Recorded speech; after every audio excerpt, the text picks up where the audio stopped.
السلام علیکم، welcome to done stories channel. کہانی شروع کرنے سے پہلے ہمارے چینل کو سبسکرائب کریں اور بیل بٹن دبا کر تمام ویڈیو نوٹیفیکیشنز آن کر لیں۔ یہ صرف نام کے مسلمان اور ہندو ہوتے ہیں، ناموں سے دھوکہ کھا کر ان کی غلط درجہ بندی کرتی جاتی ہے۔ سی آئی ڈی آفس میں مجھے تقریباً 1.5-2 گھنٹے لگ گئے۔ اس وقت 11:15 بج رہے تھے جب میں سنیتا کے پاس پہنچا۔ کراچی کی طرح سنیتا نے یہاں بھی اپنی دلچسپی کا سامان ڈھونڈ لیا تھا۔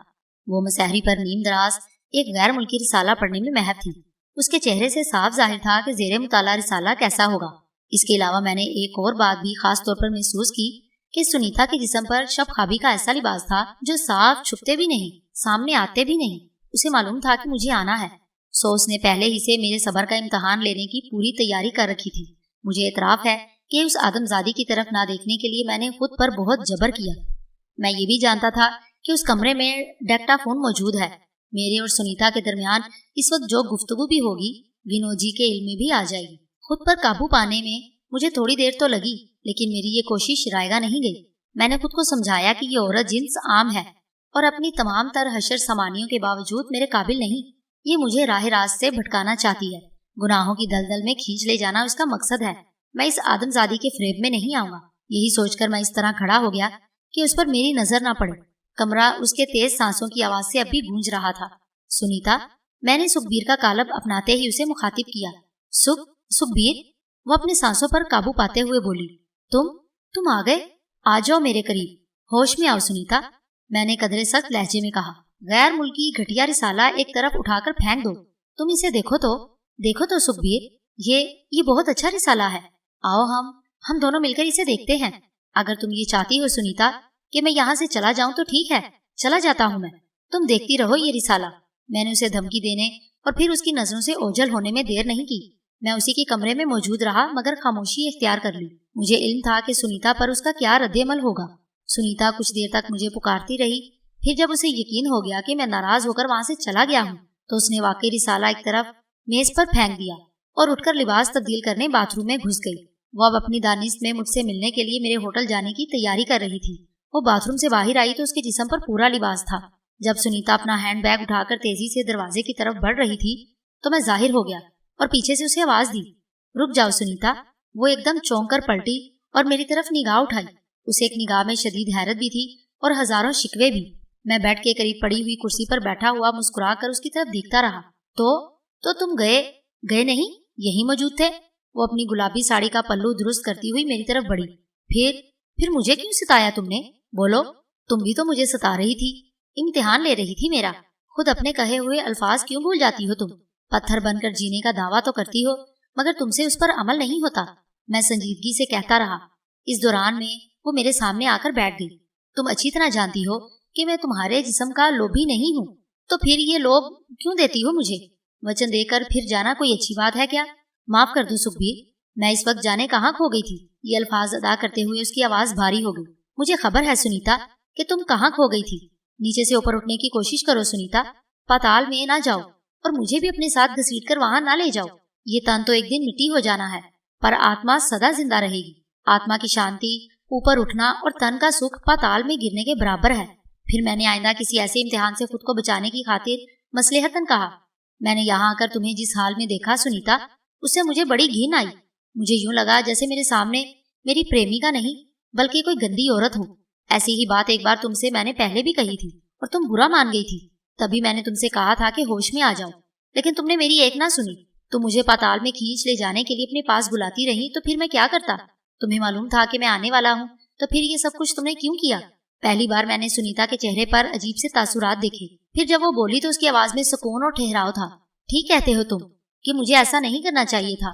میں تم سے اپنی غلطی کی معافی بھی مانگ چکی ہوں، لیکن تم سکھبیر جھوٹ بول رہے ہو۔ میں اس کی بات سن کر حیران سا رہ گیا اور بولا، جھوٹ؟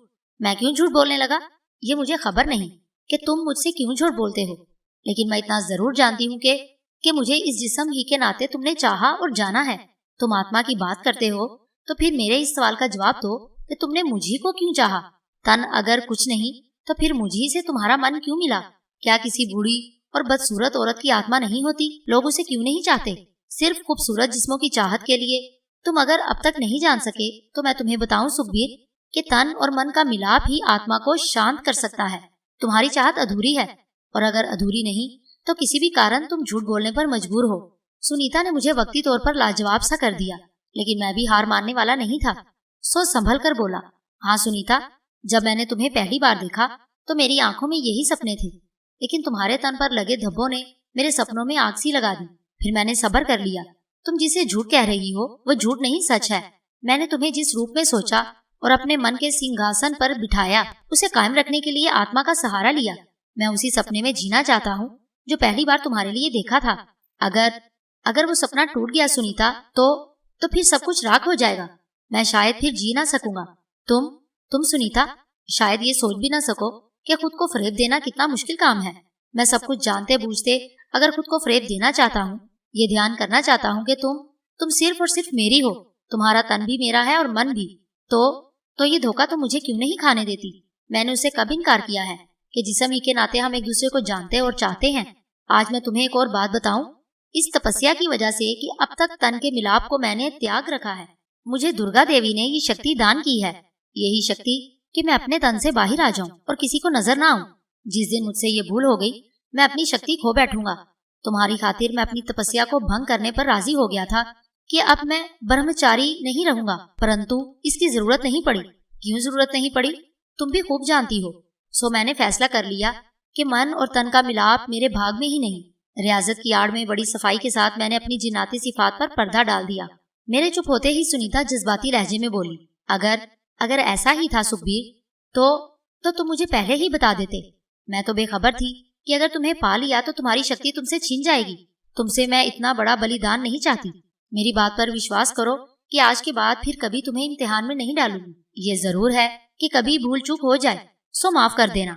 अपनी सुनीता को माफ कर दोगे ना? भूल चूक तो बड़े बड़े ऋषियों और ज्ञानियों से भी हो जाती है, लेकिन भूल को भूल ही की हद तक में रहना चाहिए। मैं जानता हूँ कि तुम भी मुझसे प्रेम करती हो। भूल में तुम्हारे कदम आगे बढ़ सकते हैं, मगर जब मैं उन बढ़ते कदमों को रोक दूं, तुम्हें तुम्हारी भूल का एहसास दिला दूं, तो बुरा ना मानना और ना मुझे झूठा कहना। तुम जो चाहो शर्त लगा दो। तुम्हारी हर शर्त अब मुझे मंजूर है। उसका लहजा पुरअज़म था। फिर अपनी आदत के मुताबिक उसने एकदम गुफ्तगू का मौजू बदल दिया और मुझसे उन तकरीबकारों के बारे में पूछने लगी, मैं जिन्हें ठिकाने लगाने गया था। विनोद जी का ये अंदाजा गलत निकला कि महेंद्र नाथ जुबान नहीं खोलेगा। मैं बताने लगा। जब मैं पहुंचा तो सीआईडी ऑफिस के टॉर्चर सेल में उसी से पूछगिछ हो रही थी। जैसे ही उसने ये इतराफ किया कि वो हिंदुस्तानी जासूस है और उसका नाम महेंद्र नाथ है, मैंने उसे गला दबाकर मार दिया। उससे मेरा मकसद ये था कि वो कुछ और ना बता सके। मेरे वहां पहुंचने से पहले वो और क्या क्या बता चुका होगा मुझे नहीं मालूम। वो पांचों ही बहुत कमजोर निकले और मुझे उस पर बड़ी हैरत हुई। जाने वो क्या क्या बता चुके थे। फिर तो तुम्हें ये चाहिए था सुखबीर कि उन सभी को खत्म कर देते। सुनीता तेजी से बोली, मजबूरन मुझे ऐसा ही करना पड़ा। ऐसा करते हुए मुझे दुख भी हुआ, लेकिन कोई और रास्ता भी तो नहीं था। अच्छा किया तुमने, बहुत अच्छा किया। अगर उनमें से कोई जिंदा रह जाता तो यहाँ की हुकूमत हमारे मुल्क के खिलाफ उसे सबूत के तौर पर इस्तेमाल करती, तो उससे होता भी क्या? मैं बोला, होता तो खैर कुछ नहीं। हमारे खिलाफ प्रोपेगेंडे के लिए यहाँ की हुकूमत को एक बहाना मिल जाता, सो हम उन्हें ये मौका भी क्यों दें। ये बहुत अच्छा हुआ कि उनमें से कोई भी विनोद जी को नहीं जानता था। वो सिर्फ यही बता सके कि 30 की तरफ से उन्हें हुक्म मिलता है। इसीलिए तो मैं कहती हूँ कि विनोद जी बहुत दूर तक सोचते हैं। मेरे अलावा विनोद जी को सिर्फ एक ही आदमी इस हैसियत से जानता है कि वही 30 और हमारे कर्ता धर्ता है। मुझे नहीं मालूम कि वो इन दिनों भी यहाँ मौजूद है या वापस चला गया। विनोद जी के बाद मुल्क के इस हिस्से में वही बड़ा माना जाता था। उसका कोड नेम ब्लैक किंग था। बस एक ही बार उससे मेरी मुठभेड़ हुई थी। वो ब्लैक किंग और तुम ब्लैक क्वीन। इधर यानी मशरकी पाकिस्तान में विनोद जी का नायब हो, उधर मगरबी पाकिस्तान में तुम। एक बात शायद तुम भूल रही हो कि विनोद जी को एक और शख्स भी जानता है, या यूं कह लो कि जान गया है।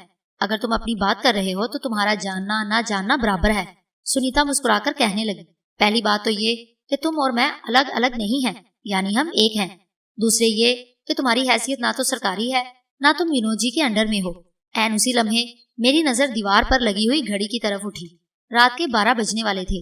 सुनीता ने भी मुझे इस तरफ मतवज्जा देखा तो चौंक उठी। बातों में ना तुम्हें ध्यान रहा ना मुझे कि दुर्गा देवी के 40 गुटके का वक्त हो गया है। सुनीता बोली, मगर पहले विनोद जी को रिपोर्ट भी तो देनी है। मैं उसकी तरफ झुका और सरगोशी की। डेक्टाफोन की मौजूदगी में रिपोर्ट देने की क्या जरूरत है? मैंने तुमसे अभी जो बातें की हैं उन्हें पता चल ही जाएंगी। नहीं, सुनीता ने कहा, डेक्टाफोन हटा लिया गया है यहाँ से। तुम्हारे जाने के बाद जब मैं होटल पहुंची तो खुद विनोद जी ने ही मुझे उसके बारे में बताया था। एक और दिलचस्प बात इस बारे में ये मालूम हुई कि जिस शख्स को इस कमरे में होने वाली गुफ्तगू रिकॉर्ड करके विनोद जी को सुनाना थी, वो पैदाइशी तौर पर बहरा था। इस कमरे में क्या बातें हुई वो नहीं सुन सका। ऐसे मामलों में विनोद जी बहुत एहतियात से काम लेते हैं। जब हम उनसे मिलने गए थे तो यहाँ से डाक्टाफोन हटा दिया गया था। तुम्हें इस बात का यकीन कैसे है कि अब कमरे में डाक्टाफोन मौजूद नहीं? मैंने धीमी आवाज में पूछा। एक तो इस तरह के विनोद जी खुद मुझे बता चुके हैं, दूसरी बात ये कि मैं बतौर एहतियात कमरे की अच्छी तरह तलाशी ले चुकी हूँ। तलाशी लेने की वजह विनोद जी पर आत्म एतमाद नहीं बल्कि अपने दुश्मनों की तरफ से चौकन्ना रहना भी है। वो भी तो कोई ऐसी चाल चल सकते हैं, लेकिन उसकी जरूरत ही क्या थी? पहले डाटाफोन लगाया गया, फिर खुद ही हटा लिया। उस वक्त जब मैं यहाँ आई थी तो हालात कुछ इसी तरह के थे। मलक अफजल वाला किस्सा चल रहा था। फिर ये कि विनोद जी ये इत्मीनान कर लेना चाहते थे कि कोई मगरबी पाकिस्तान से तो यहाँ मेरे पीछे लगा हुआ नहीं चला आया। सुनीता ने वजाहत की। और विनोद जी अपने इस मकसद में कामयाब रहे। मैंने हंसकर कहा, वहां से तुम्हारे पीछे पीछे जो शख्स आया था उन्होंने उसका पता लगा लिया। तुम्हारे बारे में तो एक दिन उन्हें पता चलना ही था। वो भी हंस दी, फिर उठकर अलमारी से ट्रांसमीटर निकाल लाई और विनोद जी को रिपोर्ट देने लगी। सुनीता से विनोद जी ने मेरे मुतालिक पूछा कि इस वक्त कमरे में हूँ या नहीं। मेरी मौजूदगी से बाखबर होकर उसने सुनीता से मेरा शुक्रिया अदा करने के लिए कहा। फिर सिलसिला मुनक़ता हो गया। आदमजादों को कत्ल करने पर एक जिन जात का शुक्रिया अदा किया जा रहा था। ये अलग बात कि वो आदमजाद इसी काबिल थे। फिर भी इस ख्याल से मेरे होंठों पर मुस्कुराहट आ गई। उर्दू जुबान के एक उस्ताद शायर के शेर का एक मिसरा मौके की मुनासबत से मेरे जहन में आया। वही कत्ल भी करे है, वही ले सवाब उल्टा। क्या सोचकर अकेले ही अकेले मुस्कुराए जा रहे हो सुखबीर? सुनीता मेरी तरफ देखकर पूछने लगी। मुझे इस जिनजाद अली अलेश का ख्याल आ गया था जो तुम पर आशिक हो चुका है। मैंने हंसकर बात बना दी। अगर ऐसे में वो आ गया तो क्या होगा? टुकड़े कर दूंगी उसके। आशिकों से ये सलूक अच्छा तो नहीं होता। मैंने तो सुना है कि जिन आदमजादियों पर कोई जिनजाद आशिक हो जाए उसका हर हुक्म मान लेता है। सब किस्से कहानियां हैं। लोग पर का कौवा बना देते हैं। वो मुंह बनाकर बोली, पर होता है तो कौवा बनता है ना। वैसे भी अब 40 गुटके का वक्त गुजर चुका है। तो क्या हुआ, आज रात नहीं तो कल सही। मैं उसे सजा दिए बिना तो छोड़ूंगी नहीं। रकीब वो मेरा है और सजा तुम दोगी उसे। अब मुझे भुगतने दो उससे। मैंने तो उसका पीछा भी किया था। अगर उसमें दम होता तो मेरा कुछ बिगाड़ लेता। भाग क्यों गया? हाँ ये बात तो है। सुनीता ने इतराफ किया। मुझसे बहुत ज्यादा शक्ति है तुम्हारे पास। उसने अंदाजा कर लिया होगा। कल शाम को तुम्हें हमीद चौधरी से मिलने जाना है। वहां तो तुम्हारे साथ नहीं जाऊंगा। बिना वजह खून खुलाने से क्या फायदा? वैसे भी उसने तुम्हें बाथिंग कॉस्ट्यूम साथ लाने के लिए कहा है। जाहिर है तुम उसकी फरमाइश जरूर पूरी करोगी। खैर उसे जहन्नुम में डालो। और ये बताओ कल कब और कहाँ मिलोगी? तो क्या तुम अभी से जा रहे हो? बैठो ना। इस बंद कमरे में जी घुटने लगा है। मन करता है कि कहीं खुली फिजा में दूर तक उड़ता चला जाऊं। सच सुखबीर? वो खिल उठी। मुझे भी अपने साथ ले चलो। तुमने पहले भी तो कहा था मुझसे कि शहर से बाहर कहीं दूर किसी झील के किनारे मुझे ले चलोगे। ले चलने को तो ले चलो, मगर तुम शायद अपने होश को बैठो। मैं बहुत तेज उड़ता हूँ। अगर धीरे भी उड़ूं तो? नहीं नहीं, मैं चलूंगी तुम्हारे साथ। वो बच्चों की तरह जिद करने लगी। मैं कभी हवा में नहीं उड़ी। मुझे दरअसल इस वक्त सोमी का ख्याल आ गया था कि वो मेरा इंतजार कर रही होगी। इसी रवा रवी में दूर तक उड़ते चले जाने की बात जुबान पर आ गई थी। सुनीता ने साथ चलने पर जिद की तो मुझे ये मौका मिल गया कि देख सकूं वो कितने पानी में है। अभी तक मुझे ये मालूम नहीं हो सका था कि मुझसे बचने के लिए उसकी पूरी सरार शैतानी कुव्वतें किस हद तक हैं। डर कर बेहोश तो नहीं हो जाओगी तुम? मैंने हंसकर पूछा। मैं और डर जाऊंगी? ये भी तुमने खूब कही। मैं शक्ति में तुमसे लाख कम हूँ, लेकिन दुर्गा देवी की दासी हूँ, ये ना भूला करो। अच्छा तो फिर ठीक है, आजमा लेता हूँ आज। ये कहते ही मैं उठा और कमरे की खिड़की खोल दी। ये क्या कर रहे हो तुम? अकब से मुझे सुनीता की आवाज सुनाई दी। इसी खिड़की के रास्ते चलेंगे ना? मैंने पलटकर जवाब दिया, फिर बोला, साड़ी की बजाय तुम कोई और लिबास बदल लो तो अच्छा है। समझ गई मैं। वो उठ खड़ी हुई। मेरे पास पैंट और शर्ट भी है। अलमारी खोलकर उसने अपना सूटकेस निकाला और एक जोड़ा मुंतखब करके बाथरूम की तरफ चली गई। मैं इसी अरसे में वहां से गायब हो गया। शहर से बाहर सोमी तक पहुंचने और फिर वापस आने में मुझे सिर्फ उतनी ही देर लगी जितनी सुनीता को लिबास तब्दील करने में। हम जिन जादों को आदमजादों पर यही तो फोकियत हासिल है कि लम्हों में कहीं से कहीं जा पहुंचे। सोमी को मैं उससे बेखबर नहीं रखना चाहता था कि सुनीता को वहां लेकर आ रहा हूँ। उससे मेरा और मकसद भी था। सोमी से मैंने ये बात वाज़ेह तौर पर कह दी थी कि आज रात उस आदमजादी की पूरी सरार शैतानी कुव्वतों का अंदाजा लगाना है। उसी के साथ मैंने सोमी को ये ताकीद भी कर दी थी कि अगर किसी मरहले पर वो खतरा महसूस करे तो फरार हो जाए। मजीद ये भी कि सुनीता पर कोई ऐसा वार ना करे जिससे सुनीता की जिंदगी खतरे में पड़ जाए।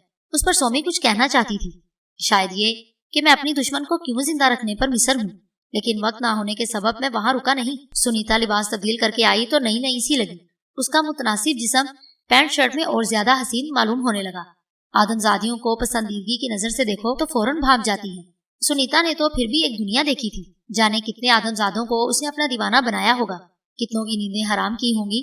फिर भला उस जैसी औरत पर यह अकदा क्यों ना खुल जाता कि वो मुझे अच्छी लगी है। वो इसीलिए मेरे करीब आते हुए कहने लगी, अगर तुम्हें मेरे जिस्म पर यह लिबास अच्छा लगा है तो फिर तुम्हारे सामने ही पहना करूंगी। तुम तो जिस रंग में हो अच्छी ही लगती हो मुझे। मैंने ये कहकर बात टाल दी। फिर मतलब की बात पर आ गया। तुमने इस वक्त कोई घेरा वेरा तो नहीं डाल रखा? तुम्हारे साथ रहकर घेरा क्या डालना, मैं तो इस वक्त सब कुछ भूल जाती हूँ। मेरे लिए क्या ये कम है कि तुम मुझे उठाए होगे? उसके भोलपन पे मुझे हंसी आ गई। वो यकीनन उस गलत फहमी का शिकार थी कि मैं उसे गोद में उठाकर ले जाऊंगा। हंसी किस बात पर आ रही है तुम्हें? उसने पूछ ही लिया। इधर हाथ लाओ, बताता हूँ अभी, मैं बोला। उसने अपना नर्मो नाजुक हाथ मुझे थमा दिया। हम जिन जात भारी से भारी बोझ उठा सकते हैं, वो तो फूल जैसी थी। मैं उसकी नजरों से ओझल हो गया और जरा की जरा मैं उसे फर्श से उठा लिया। उसका वो हाथ ऊपर उठा हुआ था जो मैंने पकड़ रखा था। जिस्म का सारा वजन सिर्फ उसी के हाथ पर ना पड़े इसलिए थोड़ा सा सहारा दे रखा था। अब आया कुछ तुम्हारी समझ में कि मैं क्यों हंस रहा था? मैंने सुखबीर की आवाज में उसे मुखातिब किया।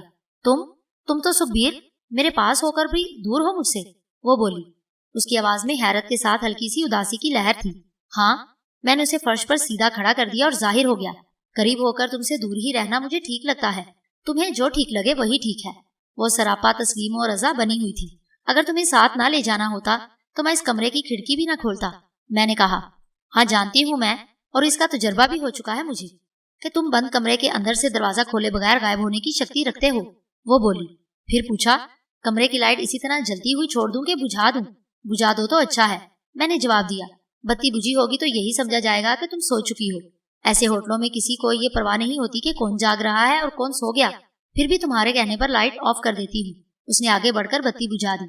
मैंने खुद ही उसके करीब जाकर हाथ पकड़ लिया और कहा, एक बार फिर समझा रहा हूँ कि डरना मत, बेहोश भी हो जाओगी तो होश में ले आऊंगा मैं। वो सिर्फ हंस दी और मैं उसका हाथ थामे खिड़की के पास आ गया। होटल की वो 5वीं मंजिल थी। वहां से दूर खासे फासले पर एयरपोर्ट की रोशनी नजर आ रही थी। बत्ती बुझते ही मैंने सुखबीर का कालिब छोड़ दिया था। मैं उसे साथ लिए खिड़की से बाहर आ गया और दोबारा बाहर से खिड़की भेड़ दी। उसी के साथ मैंने धीरे धीरे ऊपर उठना शुरू कर दिया। जरा सी देर में इस होटल की इमारत किसी खिलौने की तरह दिखाई देने लगी। मैं एक जगह रुक गया। सुनीता, मैंने उसे मुखातिब किया, कैसा लग रहा है तुम्हें? बहुत ही अच्छा, वो जैसे गुनगुनाई। मेरी जिंदगी का ये सबसे अनोखा तजुर्बा है और इससे भी ज्यादा अनोखा तजुर्बा तुम्हें अब होगा। ये कहते ही मैं तेज रफ्तारी के साथ उड़ने लगा तो उसके मुंह से चीख निकल गई। उसी लम्हे मुझे ख्याल आया कि हवा की तेज रगड़ और दबाव शायद वो बर्दाश्त नहीं कर सकेगी, मगर मुझे देर हो चुकी थी। उसके जिस्म को मैंने ढीला होते महसूस कर लिया।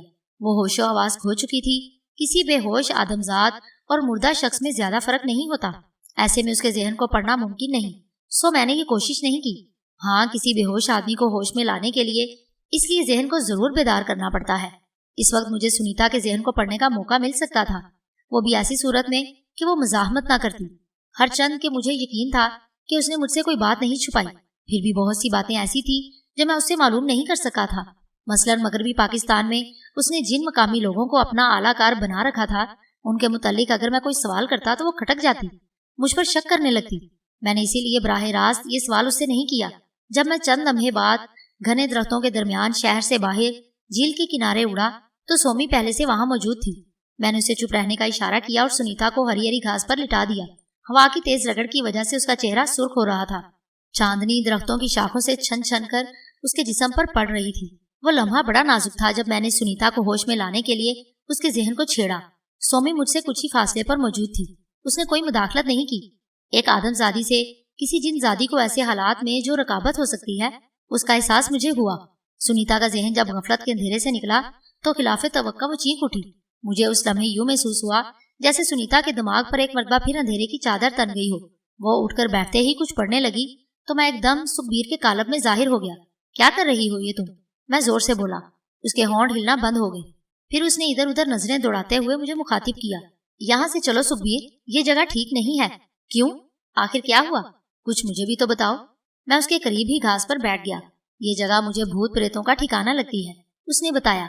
अभी अभी जब मुझे होश आ रहा था तो कोई मेरे दिमाग में घुसने की कोशिश कर रहा था। पगली हो तुम? भला मेरी मौजूदगी में कौन ऐसा कर सकता है?